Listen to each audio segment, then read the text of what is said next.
শহীদদেরকে আমরা কোনো দলের সম্পত্তি বানাতে চাই না। এই শহীদরা জাতির সম্পদ, এই শহীদরা আমাদের শ্রদ্ধার পাত্র, এই শহীদরা আজীবন আমাদের জাতীয় বীর। আমরা তাদেরকে সেই মর্যাদায় দেখতে চাই। অনেক সাংবাদিক বন্ধু আমাকে প্রশ্ন করেছেন, আপনাদের দলের কতজন শহীদ হয়েছে? আমি বলেছি, আমরা মজলুমের দলে সামিল হয়ে যারাই শহীদ হয়েছে তারা সকলেই আমাদের দলে, তারা সকলেই 18 কোটি মানুষের দলে। অতএব তাদেরকে আমরা দলীয় সম্পদ বানাতে চাই না। আমরা আল্লাহর উপর ভরসা করে সিদ্ধান্ত নিয়েছিলাম, যে কয়টা শহীদ পরিবারের সন্ধান পাবে সেই কয়টা শহীদ পরিবারে জামাতে ইসলামী পৌঁছে যাবে ইনশাআল্লাহ। আমরা গিয়ে তাদের ভাগ্যের পরিবর্তন করতে পারবো না, গিয়ে শুধু বলবো আমরাও আপনার পরিবারের সদস্য। গিয়ে শুধু বলবো এখন থেকে বাকি জিন্দেগি আমরা একই সাথে সুখ দুঃখের অংশীদার। আমরা শুধু গিয়ে বলবো আপনারা যে গর্বিত শহীদ পরিবারের পিতা মাতা ভাই বোন সন্তান স্ত্রী, হাসরের দিন ওই শহীদরা যখন আপনাদের জন্য আল্লাহর দরবারে শাফাআতের দোয়া করবেন সেদিন আমাদেরকে ভুলে যাইয়েন না, আমাদেরকেও আপনাদের সাথে রাখবেন। আমরা এই কথাগুলো বলার জন্য তাদের কাছে ছুটে যাচ্ছি। সম্মানিত ভাইয়েরা, আহত হয়েছে লাখো লাখো তরুণ যুবক, সাধারণ মানুষ, আলিম উলামা এই আন্দোলনে একাকার হয়ে গিয়েছিলেন। আল্লাহু আকবার। আমরা তাদের সকলের কাছে যেতে পারিনি বলে দুঃখিত, কিন্তু আমরা আমাদের স্থানীয় সবগুলা সংগঠনকে বলেছি, যেখানেই আহতের সন্ধান পাবেন সেখানেই চলে যান, ওর কপালে চুমু দেন, ওর জন্য দোয়া করেন, আল্লাহ যেন তাকে শিফার নিয়ামত দান করেন, সে যেন সুস্থ হয়ে উঠে এই জাতির জন্য আবার লড়াই করতে পারে। আমি হাসপাতালে গিয়েছি, হাত নাই পা নাই, জিজ্ঞেস করেছি তোমার অনুভূতিকে, বলে যে আমি খুব খুশি। আমি বলি কেন তুমি খুশি? কই আমার দেশ স্বাধীন হয়েছে।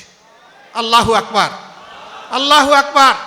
আমি জিজ্ঞেস করেছি বাকি জিন্দেগি তোমাকে তো সতর্ক হয়ে চলতে হবে, বলে যে প্রয়োজনে আবার লড়াই করব, এক হাত চলে গেছে আরেক হাত দেওয়ার জন্য প্রস্তুত আছি।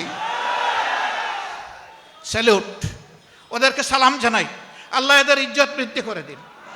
এইরকম সন্তানেরা যে মায়ের গর্ভে জন্ম নিয়েছে সেই মা অবশ্যই সৌভাগ্যবান মা, আমরা সেই মায়ের জন্যও দোয়া করি।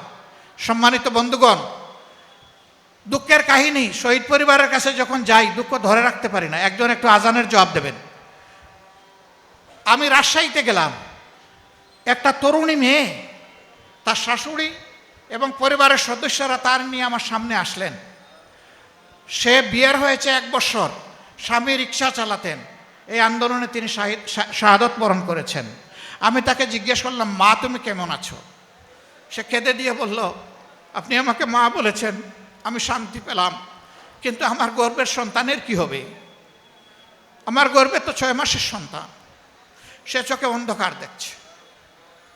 আমি তাকে বললাম আল্লাহ আছে, আর আজকে থেকে তোমার সন্তানের আমরা হচ্ছি অংশীদার।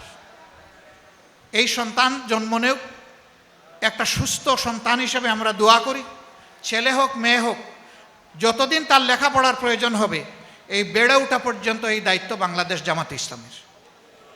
তোমারও পরিবারের দায়িত্ব বাংলাদেশ জামাতে ইসলামের। আমি কথা বলেছি ঠিকই, কিন্তু আমি কি তার স্বামী ফিরিয়ে দিতে পারবো? ওই সন্তান যখন ভূমিষ্ঠ হবে, তার মুখে যখন জবান ফুটবে, সে কি বাবা ডাকার কাউকে পাবে?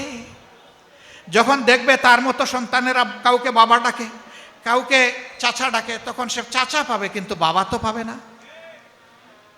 ঠিক ঢাকার সাইনবোর্ড এলাকায় এক মহিলা, তিনি ওই সমস্ত গুলাগুলির দৃশ্য দেখার জন্য জানালায় একটু মুখ বাড়িয়েছিলেন।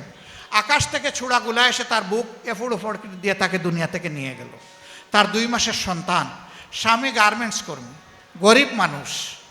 আমরা বলেছি আমরাও আপনার পরিবারের সদস্য এবং আপনি এখন থেকে আমাদের পরিবারের সদস্য। আলহামদুলিল্লাহ, আমরা যতটুকু পৌঁছতে পারছি আল্লাহর উপর ভরসা করে আমরা এই দায়িত্ব নিচ্ছি। আমরা সরকার নই, কিন্তু আমরা সরকারের চাইতেও যিনি বড়, যার হাতে সমস্ত কুওয়াত, সমস্ত ভান্ডার, নিয়ামতের ভান্ডার, আমরা তার উপর ভরসা রাখি। এবং আলহামদুলিল্লাহ এ পর্যন্ত আল্লাহ আমাদেরকে আটকাননি। আমরা বিশ্বাস করি আল্লাহ তাআলা এই নেক কাজে আমাদেরকে আটকাবেন না। আমরা শরীফ পরিবারের প্রতি আবারও গভীর শ্রদ্ধা নিবেদন করে বলতে চাই, আমাদেরকে মেহেরবানি করে আপনাদের পরিবারের সদস্য হিসাবে কবুল করুন। আমরা আপনাদের সাথে থাকতে স্বস্তি বোধ করি, আমরা গৌরব বোধ করব, আমরা আল্লাহর শুকরিয়া আদায় করব। যে আমরাও শহীদ পরিবারের সদস্য। এই শাহাদতের মিছিলে বহু আলিম উলামা সামিল হয়েছে, মাদ্রাসার হাফিজ ছাত্ররা সামিল হয়েছে।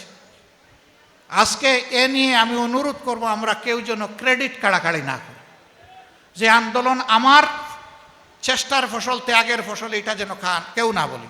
আলহামদুলিল্লাহ আমরা যেন বলি যে এটা আমাদের সকলের ত্যাগের ফসল, তাইলে সকলের প্রতি সম্মান দেখানো হবে।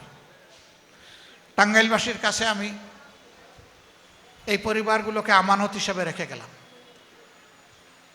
আপনারা গভীর মমতায় তাদেরকে আগলে রাখবেন, আহতদের পাশে যাবেন, সর্বোচ্চ চিকিৎসা দেওয়ার চেষ্টা করবেন। আমরা চেষ্টা করছি যাদের চিকিৎসা দেশে সম্ভব নয় তাদেরকে একটু উন্নত চিকিৎসার জন্য বিদেশে পাঠানোর। দুই একটা দেশের সাথে আমরা আলাপ আলোচনা করেছি, তারাও আলহামদুলিল্লাহ আগ্রহ দেখিয়েছে। তারা যদি একটু এগিয়ে আসে এদেশের এই সমস্ত দুঃখী মানুষের বিরাট উপকার হবে। যারাই এগিয়ে আসবে তাদেরকে আমরা প্রকৃত বন্ধু হিসাবে কবুল করব ইনশাআল্লাহ।